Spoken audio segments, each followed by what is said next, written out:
அபி ராகவ் 2 பேருமே சேர்ந்து பேசிட்டு இருக்காங்க. அப்ப அபிக்கு கோவமா வருது. இங்க பாருங்க, நான் உண்மையை நிரூபிச்சதுக்கு அப்புறம் உங்க கூட நான் வந்து வாழறேன் அப்படின்னு சொல்லிட்டு அங்க இருந்து போறாங்க. அப்ப ராகவ் யோசிக்கிறாரு, என்ன பண்றதுன்னே தெரியலையே, இப்ப கண்டிப்பா அக்கா அபியை கேட்பாங்க அப்படின்னு சொல்லிட்டு ரொம்ப ஃபீல் பண்ணிக்கிட்டே வராரு. ஹாஸ்பிட்டலுக்கு வந்தவொடனே எல்லாருமே கேட்கறாங்க, எங்க அபி எங்க அப்படின்னு சொல்லிட்டு. அப்படியே உள்ள போறாரு. அஞ்சலி அக்காவை பாக்குறாரு. அஞ்சலி அக்கா கேட்கறாங்க, எங்க அபி எங்க அப்படின்னு சொல்லிட்டு. இல்லை, அவள் வந்துட்டு மனசு கஷ்டமாக இருக்குன்னு சொல்லிட்டு அவங்க அம்மா வீட்டுக்கே போயிட்டா, அப்புறமா வரேன்னு சொல்கிறா அப்படின்னு ராகவ் சொல்கிறாரு. அதை கேட்டோடனே அஞ்சலி அப்படியே டென்ஷன் ஆகுறாங்க, ஒரு மாதிரி ரொம்ப கஷ்டப்படுறாங்க. அப்போது அபியோட அப்பாவுக்கும் கோபம் வருது. இங்கே பாருங்க மாப்பிள்ளை, நீங்கள் என் பொண்ணை பேசுனது எனக்கே தாங்க முடியல. என் பொண்ணு எப்படி தாங்குவா? அதனால தான் அவள் வீட்டுக்கு போயிட்டுருக்கா. உங்கள்கிட்ட ஒன்று கேட்குறேன், இனிமேல் என் பொண்ணு மனசு தயவு செய்து நீங்கள் கஷ்டப்படுத்தாதீங்க. எங்களால் அதெல்லாம் பார்க்கவே முடியல. உங்களுக்கு ஒன்று தெரியுமா, எங்கள் பொண்ணை கொலை பண்ணுற அளவுக்குலாம் நாங்கள் வளர்க்கலை, நல்லா தான் வளர்த்துருக்கோம். என் பொண்ணு அந்த மாதிரி எந்த சூழ்நிலையும் செய்ய மாட்டா. வேறு யாருக்காவது உயிரை வேணா கொடுப்பா, உயிரெல்லாம் எடுக்க மாட்டா அப்படின்னு சொல்லிட்டு அவங்க அப்பா ரொம்ப ஃபீல் பண்ணி அப்படியே அழற மாதிரி பேசுகிறாரு. அதை பார்க்குறாங்க அபியோட அம்மா. பார்த்த உடனே சொல்கிறாங்க, இங்கே பாருங்கள், நீங்கள் அழாதீங்க, கொஞ்சம் விடுங்க அப்படின்னு சொல்லிட்டு. இங்கே பாருங்கள், நீங்கள் பேசுகிறதுக்கு எல்லாமே எங்களுக்கும் புரியுது, எங்களுக்கும் ரொம்ப கஷ்டமாக தான் இருக்குது. அவன் ஏதோ ஒரு கோவத்தில் பேசிட்டான். இப்போ நீங்கள் இங்கே இருக்க வேண்டாம்.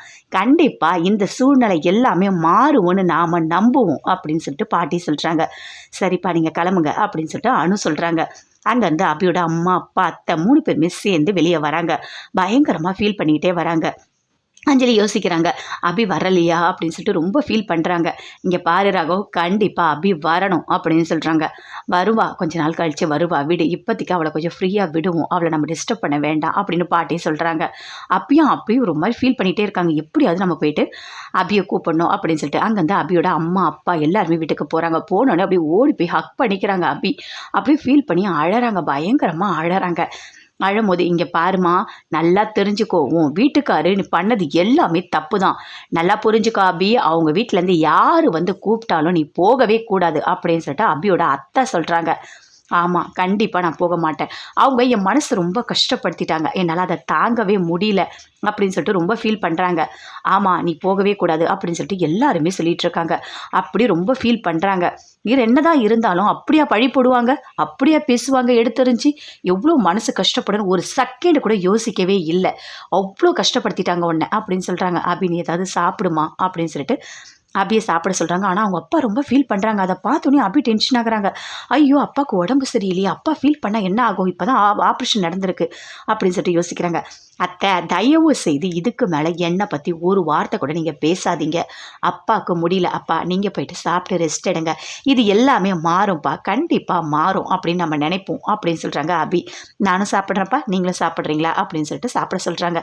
சரிம்மா அத்தை, இதுக்கு மேலே ஒரு வார்த்தை கூட பேசக்கூடாது அப்படின்னு அபி சொல்கிறாங்க. இல்லைம்மா, இல்லை, நான் எதுவுமே பேசவே இல்லை, நான் அமைதியாக தான் இருக்கேன், சரியா அப்படின்னு சொல்லிட்டு அவங்க அத்தை சொல்கிறாங்க. எல்லாருமே ரொம்ப ஃபீல் பண்ணுறாங்க அபியை நினச்சி. அக்கா, எதுவாக இருந்தாலும் நம்ம வீட்டில் போய் பேசிக்கலாம் அப்படின்னு ராகவ் சொல்கிறாரு. இல்லை ராகவ், இன்றைக்கே நான் டிஸ்சார்ஜ் ஆகி வீட்டுக்கு போகணும் அப்படின்னு சொல்கிறாங்க. அதை கேட்டோன்னே ராகவ் சொல்கிறாரு, இல்லைக்கா, இன்னும் ஒரு நாள் இருக்கணும் அப்படின்னு சொல்லிட்டு. அதெல்லாம் முடியாது ராகவ், கண்டிப்பாக நான் போகணும் அப்படின்னு சொல்கிறாங்க. ஏன்க்கா இப்படி அவசரப்படுற, எதுக்காக்கா இப்படி பண்ணிகிட்ருக்க அப்படின்னு ராகவ் கேட்குறாரு. இங்கே பாரு ராகவ், அபி வீட்டுக்கு வரணும், ஆனால் நீ எதுவுமே பண்ண மாட்டேற, அதனால் நான் போய் அபியை கூப்பிட போகிறேன் அப்படின்னு சொல்கிறாங்க. அக்கா, என்னக்கா பேசிகிட்டு இருக்க, உனக்கு உடம்பு முடியல, நீ கொஞ்சம் கூட யோசிக்கவே மாட்டியா, அப்புறம் போகலாம், அபி கண்டிப்பாக வருவா அப்படின்னு ராகவ் சொல்கிறாரு. எதுக்காக அஞ்சலி நீ இப்படிலாம் பண்ணிகிட்டு இருக்க, அதெல்லாம் வேண்டாம், இப்போ தான் நீ வந்து அட்மிட் ஆகிருக்க, எதுவும் போக வேண்டாம், பார்த்துக்கலாம், விடு, கொஞ்சம் நம்ம ஸ்பேஸ் விடுவோம் அப்படின்னு பாட்டி சொல்கிறாங்க. இல்லை, யார் சொன்னாலும் நான் கேட்க மாட்டேன், நான் போயிட்டு அபியை கூப்பிட தான் போகிறேன் அப்படின்னு சொல்லிட்டு அஞ்சலி சொல்கிறாங்க. அப்படியே பார்க்குறாரு முரளி. இங்கே பாருங்கள், நீங்கள் இப்போ எதுவுமே பண்ண வேண்டாம், எதுவாக இருந்தாலும் நம்ம வீட்டுக்கு போய் பேசிக்கலாம், ஃபஸ்ட்டு நம்ம வீட்டுக்கு போகலாம் அப்படின்னு முரளி சொல்கிறாரு. சரிங்க, நான் வீட்டுக்கு வரேன் அப்படின்னு சொல்லிட்டு அஞ்சலி வீட்டுக்கு வராங்க. வீட்டுக்கு வந்தோடனே அப்படியே டென்ஷனாகவே இருக்காங்க, எதுவுமே பேசவே இல்லை, பயங்கர கோவமாக இருக்காங்க. என்னம்மா, நீ எதுக்காக இப்படி இருக்க, எல்லாமே சரியாயிடும், நீ போய் ரெஸ்ட் எடுப்போ அப்படின்னு பாட்டி சொல்கிறாங்க. என்ன பாட்டி, அபி எவ்வளோ நல்லவ தெரியுமா, அவளை போய் இவன் இப்படி பேசிட்டான், அதுவும் எனக்கு ரொம்ப கஷ்டமாக இருக்குது தெரியுமா, அபி கூப்பிட்டோம் வரலன்னா எதுக்காக, அப்போ அந்த அளவுக்கு அவள் மனசு கஷ்டப்பட்டுருக்குன்னு தானே அர்த்தம் அப்படின்னு சொல்லிட்டு பயங்கரமாக அஞ்சலி ஃபீல் பண்ணி பேசிகிட்டு இருக்காங்க. சரிம்மா, எது நடக்கணுமோ அதுதான் நடக்கும், விடு, கொஞ்சம் டைம் கொடு, எல்லாமே சரியாகும், மாறும், எல்லா நிலைமையும் காலம் மாற்றும், கண்டிப்பாக மாறும் அப்படின்னு சொல்கிறாங்க பாட்டி. இருந்தாலும் அஞ்சலிக்கு கோவமாக வருது, எதுவுமே தாங்கவே முடியல, அப்படியே கோவப்படுறாங்க. எல்லாத்துக்குமே காரணமே நீதான் ராகவ், நீ தான் என் இல்லை அபியை விட்டு கொடுத்து பேசுகிற, அதனால தான் அப்படின்னு சொல்லிட்டு அப்படியே கோவப்படுறாங்க அஞ்சலி ராகவ் கிட்ட. ராகவ், என்ன ராகவ் ஏதாவது கேட்டால் எதுவுமே பதில் கரெக்டாக நீ சொல்லவே மாட்ற அப்படின்னு சொல்லிட்டு அஞ்சலி கேட்குறாங்க. இங்கே பாருங்க பாட்டி, அபியை கேட்டால் எதுவுமே சொல்லவே மாட்றான் அப்படின்னு அஞ்சலி சொல்கிறாங்க. அதை கேட்டோடனே பாட்டி சொல்கிறாங்க, இல்லை அபி வந்து அவங்க அம்மா வீட்டுக்கு போயிருக்காளாம், அவளை ரொம்ப இவன் திட்டான், அதனால தான், அதுக்கப்புறம் வருவா, கொஞ்சம் விடலாம், அவளுக்கும் கொஞ்சம் ஸ்பேஸ் வேணும்ல அப்படின்னு சொல்லிட்டு பாட்டி சொல்கிறாங்க. இல்லை எதுக்காக ராகவ் நீ இப்படி நடந்துக்கிற, கொஞ்சம் கூட யோசிக்கவே மாட்டியா? அபி ரொம்ப ரொம்ப தங்கமான பொண்ணு, நான் உங்ககிட்ட எத்தனையோ வாட்டி நான் சொல்லியிருக்கேன், உனக்கு எத்தனையோ வாட்டி நான் அட்வைஸ் பண்ணியிருக்கேன், ஆனால் நீ அதை எதையுமே கேட்கவே மாட்ற அப்படின்னு அஞ்சலி சொல்கிறாங்க. அதை கேட்டோடனே ராகவ் எதுவுமே பேசவே இல்லை. இல்லை அவளுக்கு போகணும்னு தோணிருக்கு, போயிருக்கா, வந்துருவா அவ அப்படின்னு சொல்லிட்டு ராகவ் சொல்கிறாரு. நீ எனக்கு என்ன சொல்கிறதுனே தெரியல, எனக்கு அவள் ரத்தம் கொடுத்து என்னை காப்பாற்றிருக்கா தெரியுமா, நான் அவளை பார்க்க வேண்டாமா, இதுக்காக நீங்கள் இப்படி பண்ணுறீங்க அப்படின்னு சொல்லிட்டு அஞ்சலி சொல்கிறாங்க. இல்லை நான் போயிட்டு அபியை பார்த்து கூட்டிகிட்டு வரேன், நான் போனால் கண்டிப்பாக அபி வருவா அப்படின்னு அஞ்சலி சொல்கிறாங்க. அதை கேட்டோடனே முரளி சொல்கிறாரு, இல்லை இப்போ தான் வந்துட்டு ஹாஸ்பிட்டல்லேருந்து வந்திருக்க, இப்போ உடனே எப்படி போவ, உனக்கு முடியாது, நீ ரெஸ்ட் எடு அப்படின்னு சொல்கிறாரு. ஆமாம் ஆமாம், இங்கே பாரு அஞ்சலி, நீ ரெஸ்ட் எடுக்கிறது தான் ரொம்ப முக்கியம், நீயும் குழந்தையும் நல்லா இருக்கணும், அதுதான் எங்களுக்கு முக்கியம், புரியுதா? நீ போயிட்டு அங்கே அவளை தேடி எதுக்காக அங்கெல்லாம் போகிற, அவள் போனாலாம் போகட்டும், அவங்க அம்மா வீட்டுக்கு அவள் போயிருக்கா, அவள் கொஞ்ச நாள் இருந்துட்டு வரட்டும், உனக்கு என்ன பிரச்சனை, எதுக்காக நீ இப்படி பண்ணிகிட்டு இருக்க? இங்கே பாரு அஞ்சலி, நீ நல்லா இருக்கணும், அது மட்டும்தான் எங்களுக்கு முக்கியம் அப்படின்னு சொல்லிட்டு சுந்தரி சொல்கிறாங்க. எல்லாருமே அப்படி கேட்டுட்டு இருக்காங்க. அனு ஆகாஷ் எல்லாருமே அங்கே தான் இருக்காங்க. அப்போ அனு நினைக்கிறாங்க, எதுக்காக அபி வந்து சொல்லாமல் கொள்ளாமல் வீட்டுக்கு போயிருக்கா, ஏதோ தப்பாக இருக்கே அப்படின்னு சொல்லிட்டு. ஆகாஷும் சொல்கிறாரு, இல்லை அபியை போயிட்டு நாங்களும் கூப்பிடுறோம், கண்டிப்பாக அவங்க வந்துருவாங்க, அஞ்சலி அக்கா நீங்கள் எங்கேயும் போக வேண்டாம், நீங்கள் ரெஸ்ட் எடுங்க அப்படின்னு சொல்கிறாரு. அப்படியே பார்க்குறாங்க, அஞ்சலிக்கு அப்படியே கோவமாக வருது. சரின்னு சொல்லிட்டு ஒரு 2 நாள் இருக்காங்க. இருந்தவொடனே இன்னும் அபி வரவே இல்லையா அப்படின்னு சொல்லிட்டு இன்னும் கோவம் அதிகமாக வருது. நீ சாப்பிடு அப்படின்னு சொல்லிட்டு பாட்டி சொல்கிறாங்க. இல்லை எனக்கு எதுவுமே வேண்டாம் அப்படின்னு சொல்லிட்டு அப்படி கோவமாக எழுந்துக்கிறாங்க. நான் வந்துட்டு அபியை போய் கையோடு நான் கூட்டிகிட்டு வரப்போகிறேன், யார் சொன்னாலும் நான் கேட்க மாட்டேன், அபி இந்த வீட்டுக்கு வேணும் அப்படின்னு சொல்கிறாங்க. இங்கே பாரு போகாதன்னு எல்லாருமே சொல்கிறாங்க. இல்லை நான் கண்டிப்பாக போவேன் அப்படின்னு சொல்லிட்டு அங்கேருந்து போகிறாங்க. பின்னாடியே எல்லாருமே போகிறாங்க. ராகவும் போகிறாரு, ஆகாஷ் அனு எல்லாருமே போகிறாங்க, பின்னாடியே போகிறாங்க. போனோடனே உள்ளே அபி இருக்காங்க.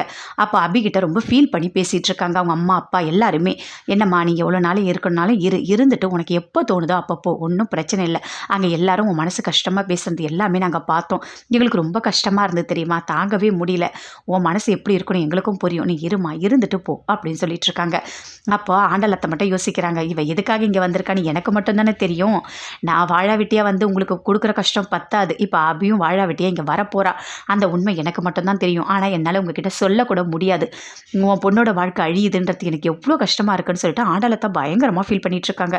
அபி அப்படியே ஆண்டாளத்தையே பார்க்குறாங்க, ஆண்டாளத்தையும் அபியை பார்க்குறாங்க. 2 பேருமே எதுவுமே பேசிக்கவே முடியல, அப்படியே மடியில் படுத்துக்கிட்டு ரொம்ப ஃபீல் பண்ணிகிட்டு இருக்காங்க. அபி வெளியே அங்கேருந்து வந்து கத்துறாங்க. அஞ்சலி எல்லாருமே அபி வா அப்படின்னு சொல்லிட்டு அப்படியே பார்க்குறாங்க. என்ன இது அஞ்சலிக்கா குரல் மாதிரி இருக்குது அப்படின்னு சொல்லிட்டு வராங்க. வந்துட்டு அப்படியே அவங்க அம்மா அப்பா எல்லாருமே பார்க்குறாங்க.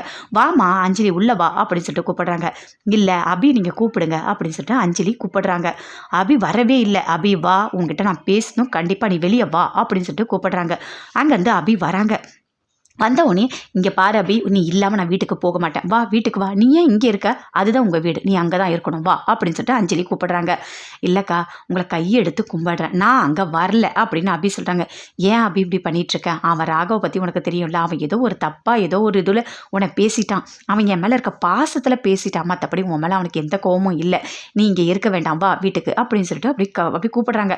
முரளி எல்லாருமே அங்கே தான் இருக்காங்க. அப்படியே மழை பெய்யும் போது அப்படியே நின்றுட்டு இருக்காங்க. இல்லை கண்டிப்பாக நான் வரமாட்டேன் அப்படின்னு சொல்லிட்டு அபி உள்ளே போகிறாங்க. இங்கே பாரு அபி, நீ இல்லாமல் கண்டிப்பாக நான் வீட்டுக்கு போகவே மாட்டேன், நீ கண்டிப்பாக என் கூட வரணும் அப்படின்னு அஞ்சலி சொல்கிறாங்க. அப்படியே உள்ளே போகிறாங்க. அபி பயங்கரமாக ஃபீல் பண்ணிகிட்டு இருக்காங்க. மழை பெய்யுது, ஐயோ என்ன இது மழை பெய்யுதே, அஞ்சலி அக்கா வேறு வெளியே நின்றுட்டு இருக்காங்க, அவங்களுக்கு மழை நினையக்கூடாது அப்படின்னு சொல்லிட்டு கொடை எடுத்துகிட்டு ஓடி வராங்க. ஓடி வந்து மழையில் நினச்சிட்டு இருக்க அஞ்சலி கைட்ட கொடை கொடுக்குறாங்க. அக்கா கொடையில் நில்லுங்க அப்படின்னு சொல்லிட்டு அப்படியே முட்டி போடுறாங்க. முட்டி போட்டு கையை எடுத்து கும்பிடுறாங்க. இங்கே பாருங்கக்கா, கண்டிப்பாக நான் வரமாட்டேன், எனக்கு அங்கே வர எண்ணமே இல்லை, வரேன் கொஞ்ச நாள் எனக்கு டைம் கொடுங்க, என் மனசு கொஞ்சம் சரியாகட்டும், கண்டிப்பாக நான் வரேன் அப்படின்னு சொல்கிறாங்க அபி.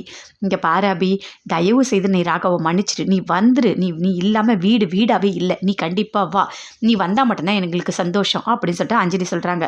அப்படியே ரொம்ப ஃபீல் பண்ணி சொல்கிறாங்க. இல்லை நான் வரல அப்படின்னு சொல்லிட்டு அங்கே ராகவ் எல்லாருமே மழையில் நினைக்கிறாங்க. அபியோட அம்மா அப்பா அத்தை எல்லாருமே நினைக்கிறாங்க. அஞ்சலி அக்கா அடம் பிடிக்கிறாங்க, நீ கண்டிப்பாக வரணும் அப்படின்னு சொல்லிட்டு. அதே மாதிரி வரமாட்டேன் அப்படின்னு சொல்லிட்டு ரொம்ப ஃபீல் பண்ணிவிட்டு அப்படியே உள்ளே வராங்க. உள்ளே வந்தோடனே கிட்ட போய் பேசுகிறாங்க. இல்லை அவளுக்கு ஏதோ மனசு கொஞ்சம் சரியில்லை போல இருக்குது, கொஞ்ச நாள் அவள் இங்கே இருக்கட்டும், அவள் மனசு கொஞ்சம் சரியானோடனே கண்டிப்பாக நானே கூட்டிகிட்டு வந்து விடுறேன் அப்படின்னு சொல்லிட்டு அஞ்சலியோட அம்மா அப்பா எல்லாருமே சொல்கிறாங்க. இங்கே பாருங்கள், நீங்கள் மாசமாக இருக்கீங்க, இதுக்கும் மேலே நீங்கள் மழையில் நின்றுட்டுருக்க வேண்டாம், இப்போ தான் ஹாஸ்பிட்டல் போய்ட்டு அட்மிட் ஆகிட்டு வந்திருக்கீங்க, நீங்கள் வீட்டுக்கு கிளம்புங்க அப்படின்னு சொல்கிறாங்க. பாட்டி எல்லாருமே பார்க்குறாங்க, என்ன பண்ணுறதுனே தெரியல, அஞ்சலிக்கு என்ன இவ்வளோ பாசமாக இருக்குது அபி மேலே, இப்போ என்ன பண்ணுறதுனே தெரியலையே அப்படின்னு சொல்லிட்டு எல்லாருமே ஃபீல் பண்ணுறாங்க. அப்போ ராகவ் யோசித்து பார்க்குறாரு. அவள் ஒன்றும் நல்லவ கிடையாது, அக்கா இதுக்காக இப்படிலாம் பண்ணிகிட்ருக்காங்க, அந்த அபிமேல அக்காவுக்கு அப்படி என்ன பாசம், அவள் உங்களுக்கு துரோகம் பண்ண நினச்சவ, உங்கள் வீட்டுக்கார கூடயே அவள் ஓடி போகணும்னு நினச்சவ, அவளுக்காக இப்படி வந்து மழையில் நின்றுட்டுருக்கீங்க அப்படின்னு சொல்லிட்டு மனசுக்குள்ளேயே யோசிக்கிறாரு. அக்கா இங்கே பாருங்கள், அவள் வரும்போது வருவா, நீங்கள் மழையில் இப்படி நினைக்கக்கூடாது, இப்போ தான் அட்மிட் ஆகிட்டு வந்திருக்கீங்க, உங்களுக்கு எதுவுமே ஆகக்கூடாது, வாங்க வீட்டுக்கு போகலாம் அப்படின்னு ராகவ கூப்பிடுறாரு. இல்லை ராகவ், எனக்கு மனசே சரியில்லை, நான் இவ்வளோ ரெக்வஸ்ட் பண்ணியும் அபி மனசு இறங்கவே இல்லை, அபி வரமாட்டேன்னு சொல்கிறா, அப்போ அவள் மனசுக்குள்ளே ஏதோ ஒரு காயம் இருக்க தானே செய்யுது, நீ என்ன பண்ண அப்படின்னு சொல்லிட்டு கேட்குறாங்க. இல்லைக்கா, அவள் வந்து நான் திட்டேன், அதான் வேறு ஒன்றுமே கிடையாது, அது எல்லாமே சரியாகிடும், கொஞ்ச நாள் நம்ம வெயிட் பண்ணி பார்க்கலாம் அப்படின்னு சொல்கிறாரு.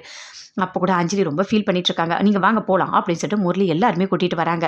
கூட்டிகிட்டு வந்தோன்னே வீட்டில் ரொம்ப ஃபீல் பண்ணுறாங்க. நான் இவ்வளோ கூப்பிட்டேன், அபி வரவே இல்லை, எனக்கு ரொம்ப கஷ்டமாக இருக்குது அப்படின்னு சொல்லிட்டு. அதுவும் அவள் முட்டி போட்டு என்கிட்ட மன்னிப்பு கேட்குறேன், நான் வீட்டுக்கு வரலன்னு சொல்லிட்டு அப்படின்னு அஞ்சலி ரொம்ப ஃபீல் பண்ணுறாங்க. விடுமா, எந்த ஒரு பிரச்சனையாக இருந்தாலும் கொஞ்சம் டைம் கொடுக்கணும், அபிக்கு இப்போ வீட்டில் இருக்கணும்னு தோணுது, இருக்கட்டும், அவள் வருவா, கண்டிப்பாக வருவா அப்படின்னு சொல்லிட்டு பாட்டியும் சொல்கிறாங்க. அப்படியே முரளிக்கு கோவமாக வருது. முரளி சுந்தரி 2 பேருமே சேர்ந்து பேசிகிட்டு இருக்காங்க. என்ன ஓவராக போயிட்டுருக்கு, அப்படியே நானும் பார்த்துட்டு தான் இருக்கேன், அபி வேணும்னு சொல்லிட்டு அஞ்சலி போய் மழையில் நினைறா, அவள் முட்டி போட்டு மன்னிப்பு கேட்குறா, அப்பப்பா இதெல்லாம் பார்க்க தாங்க முடியல, இதெல்லாம் அப்படியே கோவமாக வருது எனக்கு. நாம் என்ன நினச்சோம், அபி வீட்டை விட்டு போகணும்னு நினச்சோம், நம்ம பிளான் எல்லாமே சூப்பராக ஒர்க் அவுட் ஆகிட்டு இருக்கு, இந்த நேரத்தில் இந்த அஞ்சலி நடுவில் போந்து அபியை வீட்டுக்கு வான்னு கூப்பிடுறா, எனக்கு எவ்வளோ கோவம் வருது தெரியுமா அப்படின்னு முரளி சுந்தரிக்கிட்ட சொல்கிறாரு. அதை கேட்டோன்னே சுந்தரி சொல்கிறாங்க, ஆமாம் அவள் தான் எல்லாரையும் மயக்கி வச்சுருக்காள்ல, அதனால தான், வேறு எந்த காரணமும் இல்லை அப்படின்னு சொல்லிட்டு அப்படி சுந்தரி சொல்கிறாங்க. அவள் அங்கேயே இருக்கட்டும், அவள் கண்டிப்பாக இங்கே வரவே மாட்டாள், அவள் வரவும் கூடாது, வந்தாலும் நமக்கு நிம்மதியாகவே இருக்காது அப்படின்னு சொல்லிட்டு இருக்காங்க. ரொம்ப ஃபீல் பண்ணுறாங்க அஞ்சலி. அப்படியே வந்துட்டு முரளி வந்து ரொம்ப அப்படியே ஒரு மாதிரி இதுவாக சொல்கிறாரு, கண்டிப்பாக வந்துருவாங்க, நீ இங்கே ஃபீல் பண்ணாதீங்க அப்படின்னு சொல்லிட்டு. வந்துருவாளா அபி, எனக்கு ரொம்ப கஷ்டமாக இருக்குங்க அப்படின்னு சொல்லிட்டு அஞ்சலி சொல்லிட்டு இருக்காங்க. ரொம்ப அழறாங்க, பயங்கரமாக அழறாங்க, அபி தேம்பி அழறாங்க. அப்போ அனுவும் அங்கே தான் இருக்காங்க. எதுக்காக அபி இப்படி பண்ணிகிட்ருக்க, என்ன நடந்தது சொல்லு, அவர் ஒன்று திட்டினது எல்லாத்தையுமே நாங்களும் பார்த்தோம், அவர் ஏதோ ஒரு கோவத்தில் பேசிட்டாரு, நீ எதுக்காக அங்கே வரமாட்டேன்னு சொல்கிற அப்படின்னு சொல்லிட்டு அனு கேட்குறாங்க. அனு கிட்ட கூட இப்போ உண்மையை சொல்ல முடியாது, நடந்த எல்லா பிரச்சனையும் நமக்கு மட்டும்தான் தெரியும், அனுவும் ஆகாஷும் சந்தோஷமாக வாழணும், நாம் பேசி அவங்க வாழ்க்கையை கெடுத்துடக்கூடாது அப்படின்னு அபி யோசிக்கிறாங்க. எல்லாருமே புரிஞ்சுக்கிற ஒரே விஷயம் நான் இங்கே இருக்கேன்றது தான், ஆனால் கொஞ்சம் என்னோட மனசு ஆறுதலுக்காக தான் நான் இருக்கேன், கண்டிப்பாக நான் வந்துடுவேன் அப்படின்னு அபி சொல்கிறாங்க. சரி அபி, உனக்கு எப்போ தோணுதோ அப்பயே நீ வா அப்படின்னு சொல்லிட்டு அனு அங்கேருந்து கிளம்புறாங்க. அப்படியே வீட்டில் இருக்க எல்லாருமே ரொம்ப ஃபீல் பண்ணிகிட்ருக்காங்க. இல்லை அஞ்சலி வந்துட்டு உன் மேலே என்ன இவ்வளோ பாசம் இருக்குது, அப்படியே வந்து மழையில் நினச்சி நீ வந்தால் தான் போவேன்னு அடம் பிடிக்கிறாங்க அப்படின்னு சொல்லிட்டு அபியோட அத்தை எல்லாருமே ரொம்ப ஃபீல் பண்ணி கேட்குறாங்க. ஆமாம், அவங்களுக்கு என் மேலே ரொம்ப பாசம்தான், அவங்க எப்போவுமே என் மேலே ஒரு சின்ன அளவு கோவத்தை கூட காட்ட மாட்டாங்க, ரொம்ப சாஃப்ட்டு, அவங்க மாசமாக இருக்காங்க, நல்லபடியாக அவங்களுக்கு குழந்தை பிறக்கணும் அப்படின்னு சொல்லிட்டு எல்லாருமே பேசிகிட்டு இருக்காங்க. சரிங்க பாரு அபி, சும்மா எல்லாத்தையும் யோசிச்சுட்டு இருக்காத, நீ சாப்பிடவா அப்படின்னு சொல்லிட்டு அவங்க அம்மா அப்பா எல்லாருமே கூப்பிடுறாங்க. கூப்பிட்டு சாப்பாடெல்லாம் ஊட்டி விடுறாங்க. அப்படியே பாசமாக பார்த்துக்கிறாங்க. அப்படியே அழறாங்க. எதுக்காக நீ அழுதுகிட்டே இருக்க, நீ அழாத, நாங்கள் எப்போவுமே உன் கூட இருப்போம், அம்மா அப்பா சரியா அப்படின்னு சொல்லிட்டு இருக்காங்க. அவங்க அத்தை மட்டும் பார்க்குறாங்க. அபி ஏன் அழறான்னு எனக்கு மட்டும்தான் தெரியும், அவள் மனசுக்குள்ளே அவ்வளோ வலி இருக்குது, கஷ்டம் இருக்குது, அது எல்லாமே பேச முடியல, சொல்ல முடியல, அதனால தான் அவளுக்கு கண்ணீராக வெளியே வருது அப்படின்னு சொல்லிட்டு அவங்க அத்தை ரொம்ப ஃபீல் பண்ணிகிட்ருக்காங்க. அபி சாப்பிடு அபி அப்படின்னு சொல்லிட்டு ரொம்ப பாசமாக ஊட்டி விட்டுட்ருக்காங்க. அப்போ அபி யோசிக்கிறாங்க, இப்படி நம்மளை தப்பாக புரிஞ்சிட்ருக்காரு, இது எல்லாமே நம்ம சரி பண்ணணும், என்ன பண்ணலாம், அந்த முரளி கெட்டவனு கண்டிப்பாக நம்ம நிரூபித்து தான் ஆகணும், வேறு வழியே கிடையாது, நிரூபிச்சுட்டு மட்டும்தான் அந்த வீட்டுக்குள்ளே நம்ம போகணும் அப்படின்னு சொல்லிட்டு அபி யோசிக்கிறாங்க. எல்லாத்துக்குமே காரணமே அந்த முரளி தான், அவன் பண்ண வேலை தான், அவனுக்கு ஃபஸ்ட்டு இப்போ சுயநினைவு இருக்கா இல்லையா அதை ஃபஸ்ட்டு கண்டுபிடிக்கணும், ஒவ்வொரு ஸ்டெப்பாக எடுத்து வைக்கணும், கண்டுபிடிச்சவனையும் அவனுக்கு இருக்குது அப்படின்னு சொல்லிட்டு அபி ரொம்ப ஃபீல் பண்ணிகிட்டு இருக்காங்க. வீட்டில் எல்லாருமே சந்தோஷமாக பார்த்துக்கிறாங்க. ஆனால் ராகவ் வந்துட்டு வீட்டில் நினச்சிட்டே இருக்காரு அபியை என்ன பண்ணுறா